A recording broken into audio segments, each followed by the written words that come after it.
खुशी recording studio में आप सभी लोग को स्वागत है। आप लोग को प्रचार गीत बनवाना है तो जरूर संपर्क करें। आपका अपना बेटा, आपका अपना भाई अमरजीत चौधरी जी को भारी से भारी मतों से विजयी बनाए। सलीमपुर पांडे से भारी मतों से विजयी बनाए। ए चाचा भूलिया मत, अमरजीत भैया के भारी मतों से विजयी बनावे के बाद बहुत बढ़िया नीमन काम करल है। सुना सुना ए चाचा चाची, सुख दुख के हुए साथी साथी साथी। सुना सुना ए चाचा चाची, सुख दुख के हुए साथी।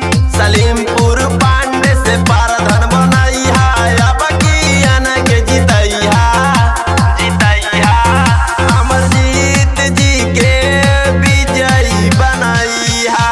ए चाचा चाची के जितैया, अमरजीत जी के विजयी बनैया। ए चाचा ए चाची, अमरजीत भैया के भारी से भारी मतों से विजयी बनावे के बाद भूलिया ना, पोलिंग पे जरूर रहिया। ए चाचा ए दीदी ए बहनी ए भौजी, हर दिल के पुकारों में सबसे ईमानदारों में, हर दिल के पुकारों में सबसे ईमानदारों में। ई हुए सबके मसीहा हो, सब पूछ लाइन के कारीबन से।